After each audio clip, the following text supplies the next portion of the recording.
Look at Barbie over there. Bet she's never held anything heavier than a makeup brush. Sergeant First Class Marcus Webb gestured dismissively toward the blonde woman organizing gear at the equipment station. Her civilian clothes, fitted jeans, and gray sweater made her look like a college student, not someone attending elite tactical training. The other contractors laughed on cue. Jake Morrison cracked his knuckles. $20 says Daddy knows someone important. Lisa Chen smirked. Instagram influencer getting content. Captain Riley Carson continued arranging her gear with methodical precision. Each item placed with purpose, creating patterns that looked random but followed military logic. When her phone buzzed, the sound was different. Shorter, urgent, almost military in its precision. Riley's thumb moved across the screen, reading something that made her expression shift imperceptibly. Then she slipped the phone back and continued working. Marcus was still talking. I give her 2 hours before she quits crying. If you believe no woman should be underestimated because of how she looks, type respect below and let us know where you're watching from. The tactical training facility outside Phoenix looked like any other corporate retreat center. Glass and steel architecture, manicured landscaping, the kind of place where executives came to play weekend warrior. But the equipment being distributed told a different story. Riley's hands moved over the gear with unconscious familiarity, body armor that she adjusted without checking size tags, communications equipment that she tested with the efficiency of someone who'd relied on it in life-or-death situations. When she picked up the tactical knife, her thumb automatically found the thumb stud, testing the blade deployment with a motion too quick and practiced for civilian training. Instructor Davis noticed. 23 years of military service had taught him to recognize real experience when he saw it. The way she handled equipment wasn't like someone learning, it was like someone remembering.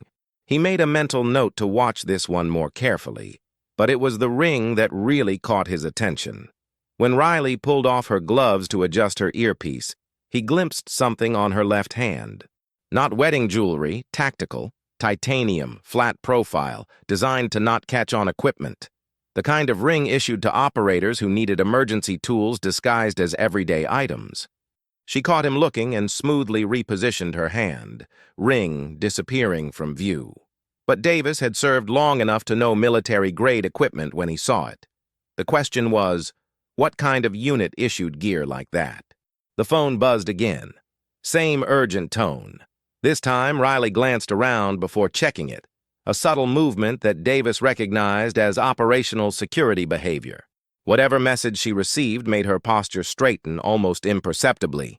Mission parameters changing, orders being updated. Marcus Webb was still holding court near the equipment table, regaling his audience with stories of his contractor days in Afghanistan. Real operators don't look like fashion models, he was saying, loud enough for Riley to hear. When bullets start flying, pretty doesn't keep you alive. Riley's jaw tightened almost imperceptibly, but she continued organizing gear with the same methodical precision.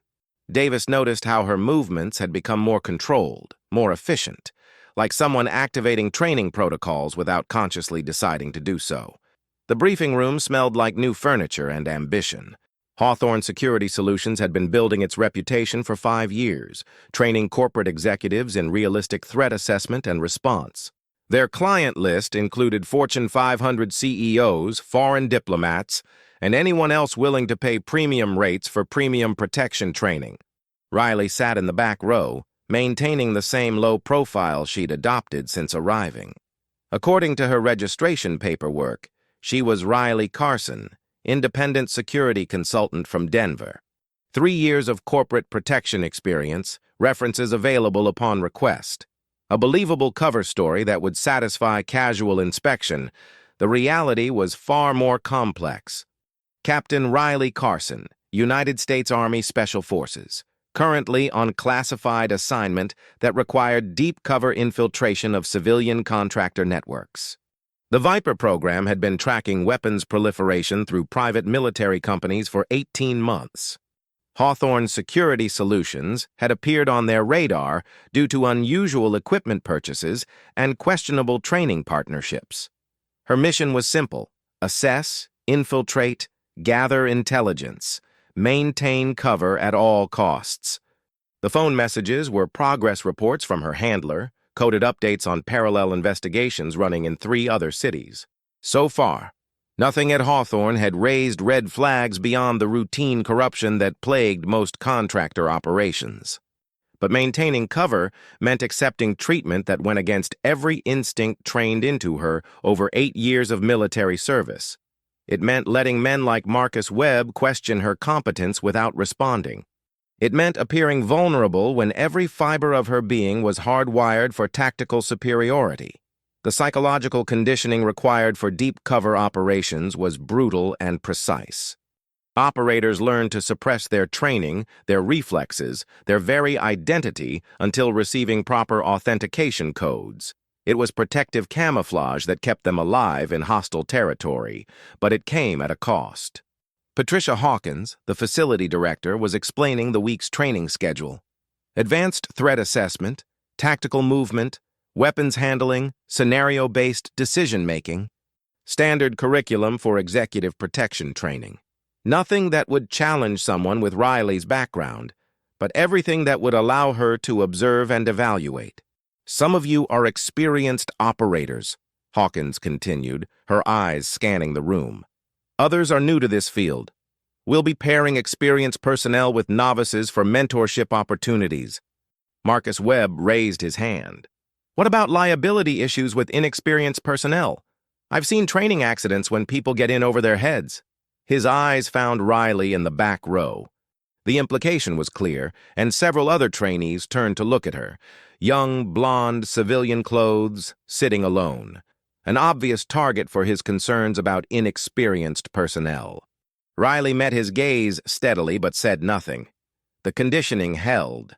No matter how much her training screamed to respond, to establish dominance, to correct his assumptions with overwhelming demonstration of capability. Mission parameters required maintaining cover. Personal pride was a luxury she couldn't afford. The physical fitness assessment should have been routine. Basic standards for anyone entering tactical training. Push-ups, pull-ups, agility course, cardio endurance. Riley completed each requirement methodically, efficiently, without any display of exceptional capability that might compromise her cover, but efficient wasn't invisible. While other trainees struggled through the minimums, Riley moved through exercises with the fluid precision of someone whose fitness had been professionally optimized. Her form was textbook perfect, her breathing controlled, her recovery times shorter than expected. Marcus Webb noticed, and he didn't like what he saw. Interesting technique, he said loud enough for everyone to hear. Very choreographed, like someone spent a lot of time practicing in mirrors. Jake Morrison laughed. Maybe she's been taking CrossFit classes. You know how those fitness influencer girls are about their form? Lisa Chen was more direct. Pretty girls always think good form matters more than actual strength. Wait until we get to the real challenges. The real challenges came during weapons handling assessments. Basic handgun proficiency, rifle familiarization, tactical movement while armed. Standard skills for anyone seeking executive protection certification. For Riley, it was like being asked to demonstrate breathing. But she forced herself to perform at exactly the level her cover identity would suggest.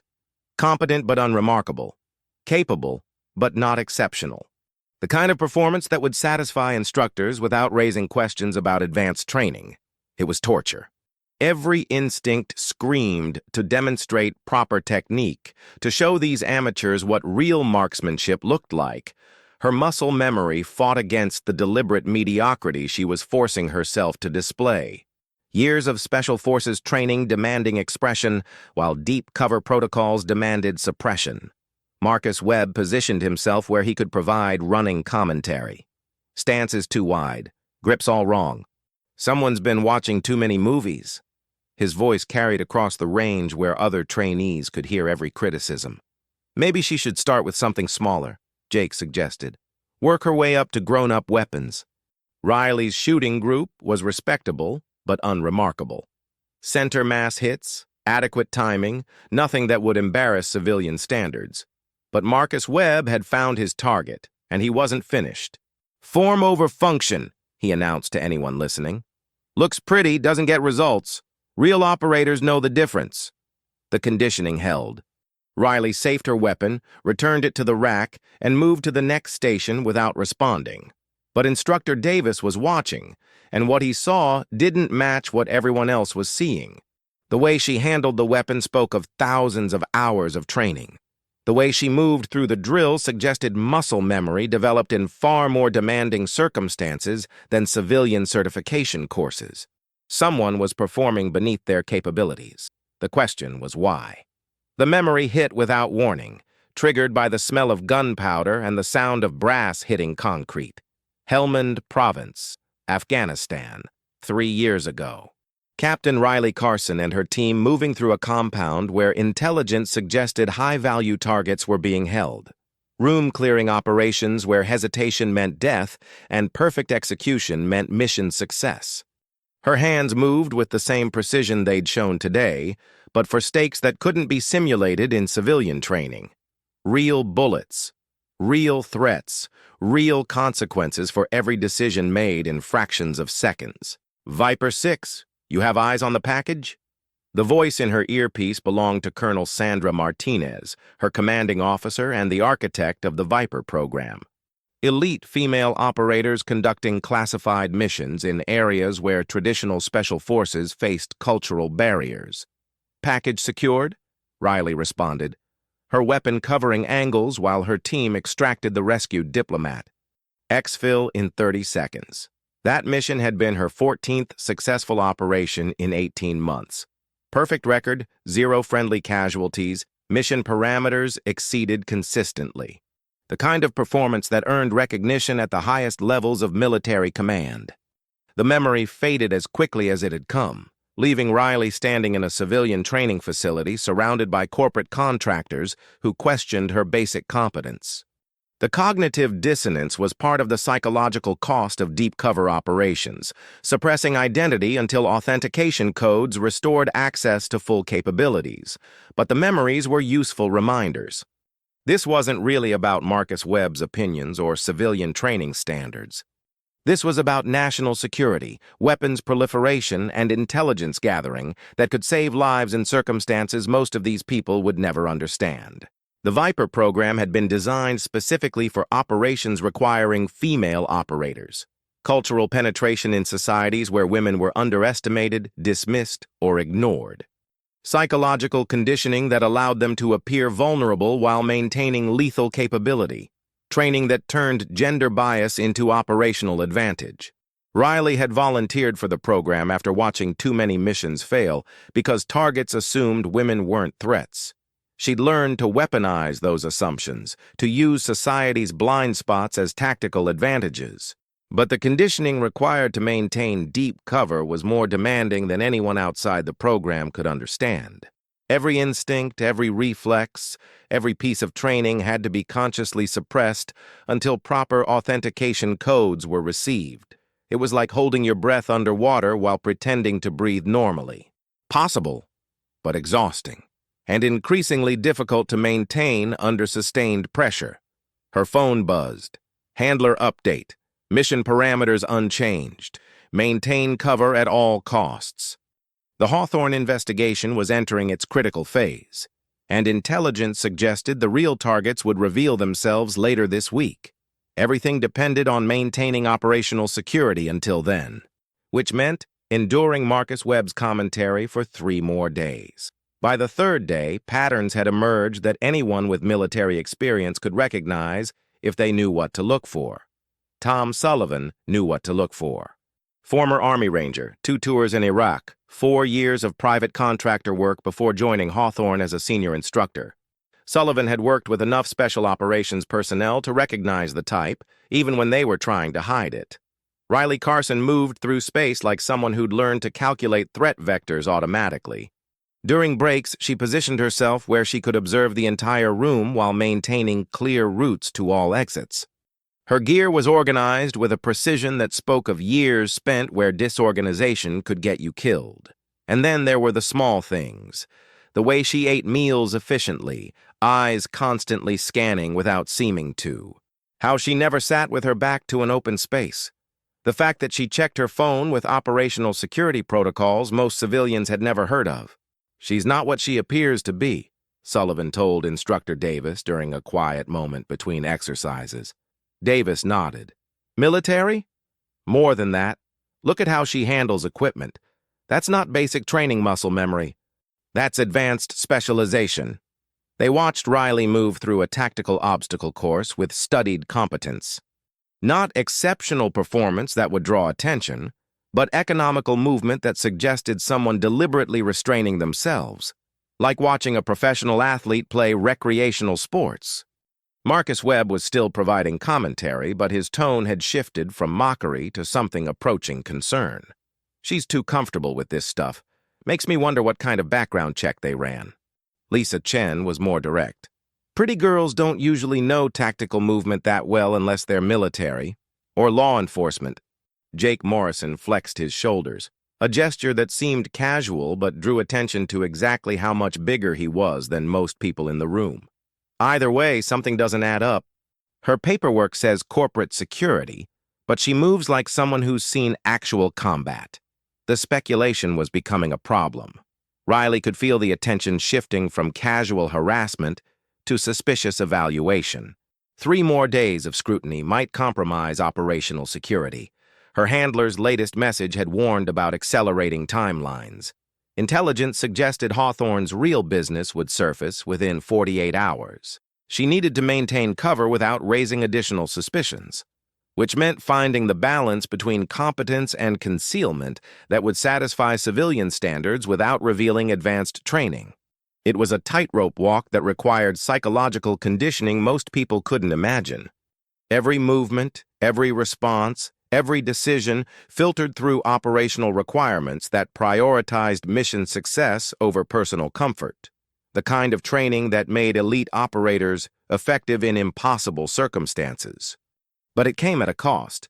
Suppressing identity, capability, and instinct for extended periods created psychological pressure that had broken operators before. The Viper program included extensive psychological support for exactly this reason. Deep cover operations pushed human conditioning to its limits. Riley's phone buzzed. "Mission update. Target identification confirmed. Maintain operational security for final phase. Authentication authorization standing by for emergency use only. 2 more days." She could maintain cover for 2 more days. The scenario was designed to test leadership under pressure. Multi-team urban assault simulation with live role players, simulated casualties, and time constraints that forced rapid decision-making. The kind of exercise that revealed who could actually perform when comfortable classroom theories met chaotic reality. Patricia Hawkins had organized the trainees into teams based on experience levels, pairing veterans with newcomers for mentorship opportunities. Naturally, Riley found herself assigned to Marcus Webb's squad as the designated novice requiring supervision. "Outstanding," Marcus said when the roster was posted, his voice dripping with false enthusiasm. "Just what we needed for a complex scenario. Dead weight that looks good in photos." The exercise area was a mock urban environment built from shipping containers and modular components. Multiple buildings, civilian role players, hostile actors with simulated weapons, and scenario parameters that would test tactical thinking under stress. Points awarded for mission accomplishment, civilian protection, and team coordination. Points deducted for casualties, friendly fire, and mission failures. Riley studied the terrain with unconscious professionalism, automatically calculating fields of fire, cover positions, and movement routes. Her hands moved over equipment with the familiarity of someone who'd conducted similar operations under much more demanding circumstances. For just a moment, her operational conditioning showed through civilian camouflage. Marcus Webb noticed. "Easy there, Rambo. This isn't a real war zone. Try not to hurt yourself with the tactical complexity." Jake Morrison laughed. "Maybe she's been playing too many video games. Call of Duty doesn't count as tactical training." Lisa Chen was watching Riley's reaction carefully. Something about her composure under pressure didn't match the profile of someone new to tactical operations. "You seem pretty calm for someone about to run their first combat simulation." Riley forced herself to display appropriate nervousness. "I just want to do well. Learn from experienced operators like yourselves." The words felt like broken glass in her mouth, but the conditioning held. Mission parameters required maintaining cover regardless of personal cost. The simulation began badly for Riley's team. Marcus Webb's leadership style emphasized aggressive action over tactical thinking, resulting in early casualties and civilian protection failures. By the third building, they'd accumulated enough penalty points to fail the exercise regardless of final performance. But it was the scenario's climax that created the real problem. A simulated hostage situation requiring precise coordination and split-second decision-making. The kind of challenge that demanded exactly the skills Riley had been trained to provide, but couldn't reveal without compromising operational security. Marcus Webb's approach was brutally simple: overwhelming force applied with minimal consideration for civilian casualties or team coordination. "We're going in hard and fast," he announced. Newbie stays in the back and tries not to get in the way. Riley watched the developing disaster with growing tactical horror. Every instinct screamed to intervene, to demonstrate proper procedure, to prevent the catastrophic failure that Marcus's leadership was creating. But mission parameters were absolute: maintain cover at all costs. The team stacked up outside the building where hostiles held simulated civilians. Marcus's breach plan violated every principle of tactical movement Riley had learned in 8 years of military service. His timing was wrong, his angles were wrong, his coordination was non-existent. And then her phone rang. Not the usual encrypted message tone, but the distinctive sound reserved for emergency authentication protocols. The sound that meant operational parameters had changed and full capability authorization was standing by. Riley's thumb moved to the phone automatically, muscle memory responding to conditioning that had been psychologically programmed through months of specialized training. On the screen was a message that made her entire world shift. Authentication pending. Await confirmation. Someone with knowledge of Viper program protocols was about to change everything. The black SUV appeared without warning, rolling through Hawthorne Security's main gate like it belonged there. Tinted windows, government plates, the kind of vehicle that meant someone important was paying attention. It parked near the observation area, and for a moment the entire training exercise paused. Conversation stopped mid-sentence. Even the role players in the simulation area turned to look. The rear door opened, then the driver's side. 2 figures emerged, but only one of them mattered. General Amanda Blake looked exactly like what Central Casting would order if they needed someone to play a senior military officer. Tall, silver-haired, with the kind of weathered authority that spoke of decades spent in command positions where life-and-death decisions were routine. Her uniform was dress blues with ribbons that told stories most civilians would never understand. She moved with the measured pace of someone accustomed to having her arrival change everything in a room. No wasted motion, every step deliberate, eyes that missed nothing. She headed straight for Patricia Hawkins, who was standing near the control booth trying to figure out what kind of visit this was going to be. "Ms. Hawkins," Blake's voice carried the quiet authority of someone used to being obeyed without question. "I'm General Blake, United States Army. I understand you have Captain Riley Carson participating in your training program." Hawkins straightened involuntarily. "Yes, ma'am. She's registered as Riley Carson, security consultant. May I ask?" Blake held up a hand. "I need to speak with Captain Carson immediately. This is a matter of national security." Across the training area, Riley had gone completely still. She was standing by the equipment rack, ostensibly preparing for the next phase of the simulation. But her attention was entirely focused on the conversation happening 50 meters away. The phone in her pocket was buzzing with the authentication sequence she'd been waiting for. Marcus Webb and his crew had clustered together, trying to figure out what was happening. "Who's the Army brass?" Jake Morrison wanted to know. "And why is she asking about our Barbie doll?" Lisa Chen was studying Riley's reaction, noting the sudden change in her posture. "Look at her. She knows exactly who that is." Tom Sullivan understood first. 20 years of military service had taught him to recognize the signs when operational security was about to be breached. "She's not a consultant," he said quietly to Instructor Davis. "She's active duty. Special operations from the look of it." Patricia Hawkins was trying to maintain control of a situation that was rapidly escaping her understanding. "General, I'm sure there's been some mistake. Ms.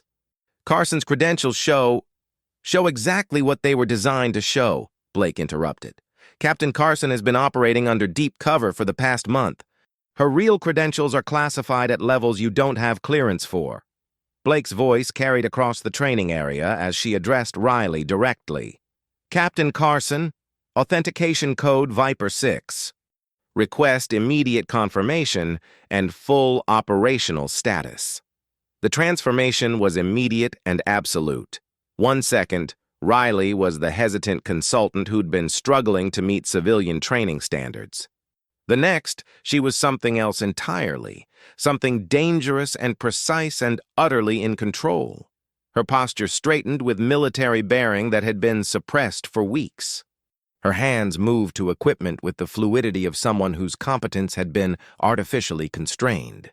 When she turned to face General Blake, her expression held the quiet confidence of an operator who'd never failed a mission in 8 years of service. "Viper 6 confirmed." Riley's voice carried the crisp authority of someone used to giving orders under pressure. "Captain Riley Carson, Special Forces, requesting full operational authorization." Blake nodded once. "Granted. Mission parameters have changed. Your cover is no longer required." The silence that followed was profound and complete. Every person in the training area understood they'd just witnessed something extraordinary, even if they couldn't fully comprehend what it meant. Marcus Webb stood frozen, his mouth half open, still processing the transformation he'd just witnessed.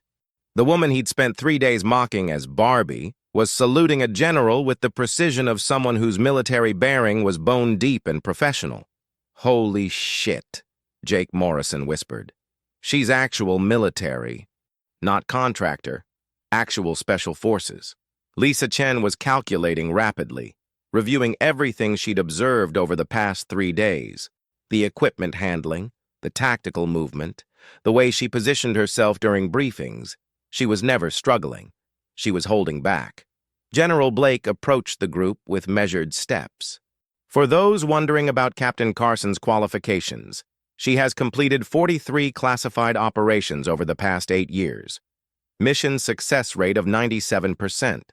0 friendly casualties under her command. She holds advanced certifications in tactical medicine, explosive ordnance disposal, and foreign language proficiency." She paused, letting that information settle.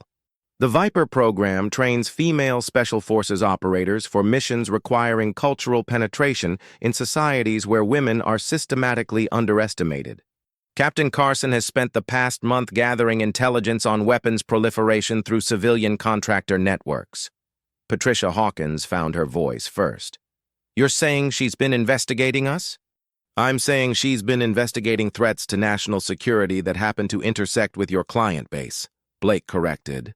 "Her findings will determine whether Hawthorne Security Solutions continues operating or faces federal investigation." Tom Sullivan was nodding slowly, pieces falling into place. The equipment familiarity, the tactical awareness, the way she moved through scenarios. She wasn't learning, she was evaluating. Riley stepped forward, her bearing now unmistakably military. "The simulation you were about to run would have resulted in multiple civilian casualties and mission failure," she said to Marcus Webb. "Your tactical approach violated every principle of hostage rescue operations." Marcus Webb's face had gone through several color changes during the revelation. Red from embarrassment, white from shock, now settling into a pale green that suggested his career might be taking an unexpected turn. We didn't know. I mean, how were we supposed to?" he stammered. "You weren't supposed to know," Riley said evenly. "That was the point. Deep cover operations require psychological conditioning that allows operators to suppress their training until receiving proper authentication codes. For the past month, I've been evaluating this facility's training standards, personnel qualifications, and potential security risks. General Blake consulted a tablet that had appeared from somewhere in her uniform. Captain Carson's report will be forwarded to appropriate agencies within 24 hours. In the meantime, this facility will be placed under temporary federal oversight pending completion of the investigation. The training exercise was officially over, though nobody seemed particularly interested in continuing with simulated scenarios after witnessing the real thing. Trainees clustered in small groups, trying to process what they'd just learned about someone they thought they knew. Riley began collecting her gear with the same methodical precision she'd shown for 3 days, but now everyone understood what they were really watching. This wasn't someone learning to organize equipment. This was an operator conducting post-mission protocol with the efficiency of someone whose survival had depended on such attention to detail. Marcus Webb approached hesitantly, clearly struggling with how to address someone whose real identity had just shattered every assumption he'd made. "Captain, Riley, I need to apologize. The things I said, the way I treated you." Riley paused in her gear organization and looked at him directly. "You treated me exactly the way the Viper program predicted you would. Gender bias, appearance-based assumptions, systematic underestimation of female capability. Your reactions provided valuable intelligence about civilian contractor psychological profiles." The words were professionally delivered, but Marcus Webb clearly understood he'd been part of a psychological evaluation he'd failed spectacularly. "What happens now?" Patricia Hawkins asked. General Blake checked her watch. "Captain Carson will be debriefed and reassigned. The investigation will continue through appropriate channels. Hawthorne Security Solutions will receive a full report on training deficiencies identified during this operation." She turned to address the group as a whole. "What you've witnessed today is classified. Captain Carson's identity, her mission parameters, and the existence of the Viper program are matters of national security. Disclosure would be considered an act against United States interests." The message was clear without being threatening. Everyone in the room now carried information that could have serious consequences if shared inappropriately. Riley finished organizing her gear and stood, her transformation from consultant to captain now complete and irreversible. The psychological conditioning that had allowed her to suppress her training for a month was finally released, and everyone could see what she'd really been all along. "Thank you for the training opportunity," she said to Patricia Hawkins with the formal courtesy of someone who'd just completed a mission assignment. "Your facility provided valuable insights into civilian contractor operations." General Blake and Riley walked toward the black SUV together, their conversation too quiet for others to overhear. But their bearing was unmistakably military, two professionals conducting official business with the efficiency that came from years of similar operations. The SUV pulled away, carrying with it the woman who'd spent 3 days being underestimated by people who would never make that mistake again. Marcus Webb stood in the parking area for a long time after they'd gone, staring at the road and trying to process what he'd learned about assumptions, appearances, and the dangerous consequences of judging people by what you expected to see instead of what was actually there. The training exercise scores from that day were quietly removed from all official records. No one ever spoke about what happened when General Blake said 3 words that changed everything everyone thought they knew about the woman they'd called Barbie. But those who were there carried the memory with them, a reminder that the most dangerous people are often the ones you'd never suspect, and that true capability doesn't always announce itself until someone gives it permission to be revealed. Thank you to everyone who typed respect. Your support honors every female service member who has served with dignity, like Captain Riley Carson. These stories of courage and competence need to be told. If you believe in sharing tales of women who break stereotypes and prove that strength comes in many forms, please subscribe to help us honor more incredible female warriors. Until next time, remember that true capability can never be hidden forever.